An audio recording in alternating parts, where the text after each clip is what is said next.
Hello বন্ধুরা, কেমন আছো তোমরা সবাই? আশা করি অনেক অনেক ভালোই আছো। আর তোমাদের ভালোবাসায় আমিও অনেক ভালো আছি, কারণ তোমরা আমাকে যে পরিমাণে ভালোবাসা দিয়েছো এবং সাপোর্ট দিয়েছো তা আমি কোনোদিন ভুলতে পারবো না। তাই তোমাদেরকে মজা দেওয়ার জন্য আবারও একটি নতুন গল্প নিয়ে হাজির হলাম। গল্পটি শোনার মতো, আশা করি তোমাদের দাঁড়িয়ে যাবে এবং তোমরা হাতের কাজ করতে সবাই হেডফোন নিয়ে বসে যাও।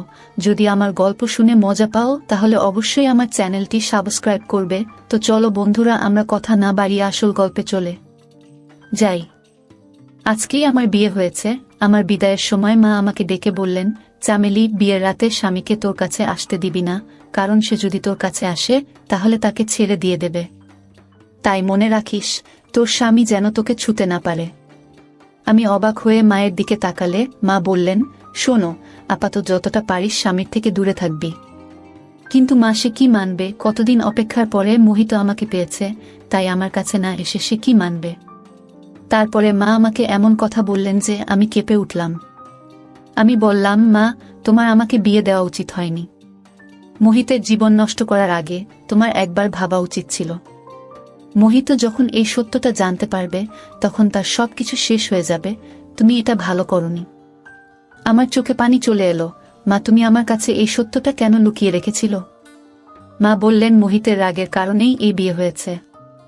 আমি প্রথম এই বিয়েতে না করেছিলাম, কিন্তু ওরা যখন মানল না তখন আমিও ভাবলাম, যাক, তোরও সংসার হবে, হয়তো সময়ের সাথে সাথে তোর জীবনেও সুখের রঙে ভরে উঠবে। কতদিন তুই এই বাড়িতে এইভাবে বসে থাকবি? এখন আমি কি করব? মন খারাপ করে শ্বশুর বাড়িতে গেলাম। এখানে এসে আমি সেটাই করলাম যেটা মা বলেছিল। আমার স্বামীকে আমার কাছে আসতে দেইনি। বিয়ের রাতে সে ঘরে এসে বিছানায় বসে আমার সৌন্দর্যের প্রশংসা করল। তারপরে আমার হাতটা ছোঁয়ার সাথে সাথে আমি তাকে সরিয়ে দিলাম। মোহিত অবাক হয়ে আমাকে এর কারণ জিজ্ঞেস করলে আমি কাঁদতে শুরু করলাম, কিন্তু কারণটা বললাম না আমি। তারপরে একদিন আমার স্বামী মোহিত আমার সব গোপন বিষয়টি জানতে পেরে গেল। আমি লজ্জায় কাউকে মুখ দেখাতে পারলাম না, কারণ আমার মধ্যে বউ হওয়ার। আমি মোহিতের রুমে বিছানায় বসে আছি, আর সে অবাক হয়ে আমার দিকে তাকিয়ে আছে। আমার অনেক দুর্বল মনে হচ্ছে।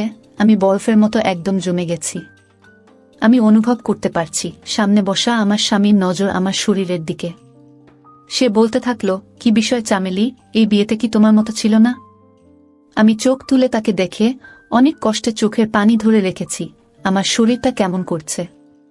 মোহিত আমাকে অনেক রাগী আওয়াজের কারণ জিজ্ঞেস করল, কিন্তু আমি চাইলেও আসল কারণটা বলতে পারছি না।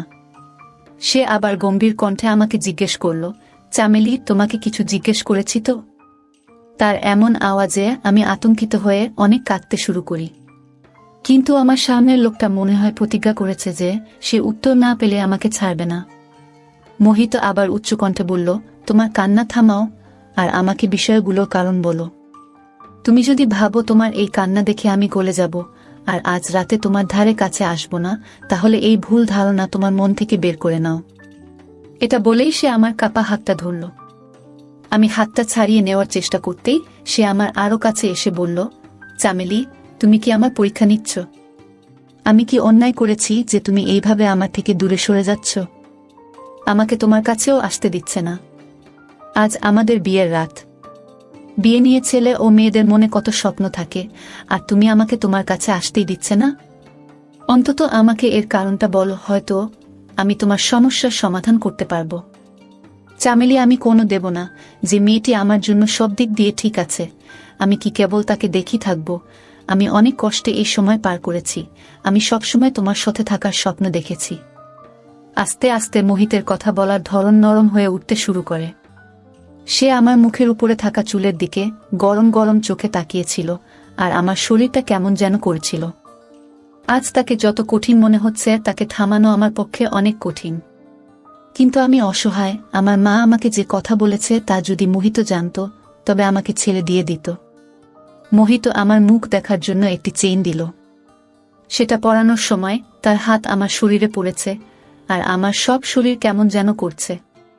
আমি তাড়াতাড়ি তার হাতটা সরিয়ে দিয়ে আমিও পিছনের দিকে সরে এসে বললাম, মোহিত, আমাকে বোঝার চেষ্টা করো, প্লিজ, আমাকে 1 মাস সময় দাও। আমি অনুনয় বিনয় করেছিলাম, কিন্তু মোহিত কোনো কিছু শুনল না। সে কিছু শোনার মুডেই ছিল না। সে বলল, আমাকে কারণটা বলো, না হলে আমি অন্য কিছু করব।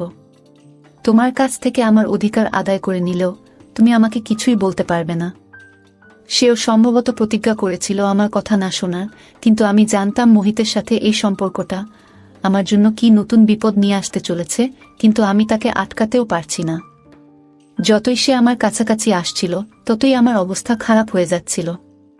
আমি এতটাই টেনশনে ছিলাম যে বিছানায় জ্ঞান হারিয়ে পড়ে যাই। মোহিত চামেলি চামেলি বলে ডাকছিল, আর আমার হাত ধরে ডাকছে। হয়তো ওর ধারণা ছিল না যে আমি জ্ঞান হারিয়ে যাব। হয়তো আমি জ্ঞান হারিয়ে ফেলেছি, কারণ মায়ের সেই কথা আর তার উপর স্বামীর সেই দাবিগুলোর চাপ। আমি চাইলেও আমার স্বামীকে আমার কাছে আসতে দিতে পারিনি। এমন নয় যে আমার জীবনে অন্য কোনো পুরুষ ছিল। আমি মোহিতকে অনেক পছন্দ করতাম। এটাও নয় যে অতীতে আমার সাথে এমন কোনো ঘটনা ঘটেছিল যে আমার গোপন রহস্য ফাঁস হয়ে যাওয়ার ভয় পাব। কিন্তু আমার যে সমস্যা সেটা কম মেয়েদেরই থাকে। যখন জ্ঞান ফিরল তখন আমি হাসপাতালের বেড়ে। শাশুড়ি ও মোহিত আমার কাছে চিন্তিত হয়ে দাঁড়িয়েছিল। শাশুড়ি আমাকে কেমন মনে হচ্ছে সেটা জিজ্ঞেস করলেন। মহিলা ডাক্তার বললেন, এখনই একেবারেই ঠিক আছে, আপনারা চাইলে এনাকে বাড়িতে নিয়ে যেতে পারেন। তারা কিছুক্ষণের মধ্যে আমাকে বাড়িতে নিয়ে এলো। শাশুড়ি আমাকে আমার ঘরে রেখে বিশ্রাম নিতে বললে আমি বিছানায় শুয়ে পড়লাম। বিয়ে বাড়ির কারণে বাড়িতে অনেক অতিথিরা উপস্থিত ছিলেন। আমি শুনতে পাচ্ছিলাম মোহিতের দাদা, ভাই, জামাইবাবুরা মোহিতের সাথে মজা করছে যে বিয়ের রাতেই তুমি তোমার বউয়ের সাথে এমন কি করলে যে মেয়েটি একেবারে জ্ঞান হারিয়ে ফেলেছে। একটি ফুলের মতো মেয়ে, তোমার একটু আস্তে এগানো উচিত ছিল, কিন্তু তুমি তো ফুলটাকে শেষ করে দিয়েছ। তারা একটা মজা করার সুযোগ পেয়েছে, তাই তারা আর থামে। সবাই কি ভাবছিল জানি না, তবে আমি নিজেই লজ্জা পাচ্ছিলাম, কারণ আমার কারণে মোহিত সবার সামনে লজ্জিত হচ্ছিল। কেউ তাকে উপদেশ দিচ্ছিল 4 দিন ওই রুমের ধারে কাছেও যাবে না। কেউ আমার শাশুড়িকে বলছিল যে তুমি নিজের কাছে তোমার বৌমাকে রাখো, পাশে মোহিতের মুখ দেখে নতুন বউ আবার জ্ঞান হারিয়ে ফেলবে। হাসি মজার আওয়াজে আমি নিজের চোখেই ছোট হয়ে যাচ্ছি, কিন্তু আমিও অসহায়। আমি যদি আমার স্বামীকে আসল কারণটা বলি তাহলে সে আমাকে ছেড়ে দিয়ে বাড়ি থেকে বের করে দেবে। আমি যদি কিছু নাও বলি তাহলেও আমাদের সম্পর্কের কয়েক মাসের মধ্যেই সে জানতে পারবে। কিছুদিন শাশুড়ি আমার কাছে আসতে থাকলেন। তিনি আমাকে খাবারও খাওয়াতেন। তিনি অনেক নরম মনের এবং স্নেহময়ী মহিলা। আস্তে আস্তে সব অতিথিরিও চলে গেল, আমার শরীরও ঠিক হয়ে গেল। তাই আমি নিজেই রান্নাঘরের কাজ করতে থাকলাম, যদিও আমার শাশুড়ি আমাকে নিষেধ করেছিলেন। মোহিত অনেক চুপচাপ থাকত এবং খাওয়ার সময় আমার দিকে অভিযোগের চোখে তাকিয়ে থাকত। শ্বশুর বাড়িতে শুধু মোহিত আর আমার শাশুড়ি থাকতেন। মোহিত আমার শাশুড়ির একমাত্র ছেলে। যদিও সব অতিথি চলে গেছে, কিন্তু শাশুড়ি তার বান্ধবী ও তার মেয়েকে রেখে দিয়েছেন। শাশুড়ির বান্ধবীর মেয়ে আমার সমবয়সী, তার গ্রাজুয়েশনের পরীক্ষা হয়ে গেছে। তাই মা মেয়ে মাসখানেক এখানে থাকার প্ল্যান করেছিলেন। দিয়াও সুন্দরী ছিল, কিন্তু যে জিনিসটি আমাকে বিরক্ত করত তা হল সে মোহিতের সাথে অনেকভাবে মিশত এবং মোহিতের সাথে হেসে হেসে কথা বলত। সেই দিনও খাওয়ার টেবিলে বসে দিয়া কি নিয়ে কথা বলে যাচ্ছিল, কিন্তু মোহিত তার কথায় উত্তর দিচ্ছিল না। তার চোখ আমার দিকে স্থির ছিল। সে মুখে কিছু বলছে না, কিন্তু তার চোখ আমাকে যা বলছে তা আমি জেনেও না জানার ভান করলাম। রাতে রান্নাঘরের কাজ করছিলাম, সবাই যে যার রুমে চলে গিয়েছে। কিছুর অনুভূতি হওয়ায় মাথা ঘুরিয়ে দেখলাম মোহিত আমার ঠিক পিছনের দিকে দাঁড়িয়ে আছে। সে বলল, মাথা ব্যথায় আমার ঘুম আসছে না, 1 কাপ চা বানিয়ে দাও তো। ভাবলাম চায়ের কথা বলে বেরিয়ে যাবে। আমি চায়ের কেটলিটা গ্যাসের উপরে রাখলাম। আমি রান্নাঘরে কাজ করার সময় রান্নাঘরের দরজায় আমার পোশাকগুলো রাখতাম, কারণ এই সময় আমি রান্নাঘরে একাই থাকি আর বাড়িতে কোনো মানুষ বা কেউ ছিল না। কিন্তু মোহিত হঠাৎ এইভাবে রান্নাঘরে এসে আমার কাছে দাঁড়াবে তা আমার ধারণা ছিল না। আমি যখন ওর দিকে মনোযোগ দিয়ে দেখলাম তখন আমার লজ্জা পেতে থাকলো। ও রান্নাঘরের দরজার কাছেই দাঁড়িয়ে, আর আমার পোশাকটাও সেখানেই আছে। আমি পোশাকটা নিয়ে নিজের শরীরে দিতেও পারছি না। তাই যত তাড়াতাড়ি সম্ভব চা বানানোর চেষ্টা করলাম, কিন্তু আজ গ্যাসের চুলাটা অনেক আস্তে চলছে, হয়তো কোনো ময়লা আটকে গেছে। এত আস্তে চললে চা তৈরি হতে 15 থেকে 20 মিনিট পার হয়ে যাবে, আর এইভাবে 15 থেকে 20 মিনিট দাঁড়ানো আমার পক্ষে কঠিন হয়ে যাচ্ছে। বারবার মোহিতের চোখে আমার চোখে পড়ছিল আর আমার হার্টবিট বেড়ে যাচ্ছিল। তারপরে হঠাৎ মোহিত বলল, চামেলি, তোমার চুলগুলো অনেক সুন্দর। আমি খেয়াল করলাম ও আমার দিকে আরেকটু এগিয়ে এসেছে। রান্নাঘরটা অনেক ছোট, তাই ও আমার অনেক কাছে চলে এসেছে। আমি অনেক নার্ভাস ফিল করছি। ও আমার সামনে দাঁড়িয়ে আমার মুখের দিকে তাকিয়ে বলল, জানো, আমি তোমাকে আমার বন্ধুর বিয়েতে প্রথম দেখেছিলাম। যতক্ষণ আমি বিয়ের অনুষ্ঠানে ছিলাম, আমার চোখ সবসময় তোমার দিকেই স্থির ছিল। সেখানেই আমি মনে মনে তোমাকে ভালোবেসে ফেলি। তখন থেকে তোমার সাথে আমার বিয়ের কথা ঠিক না হওয়া পর্যন্ত আমি কোনোমতেই শান্তি পাচ্ছিলাম না।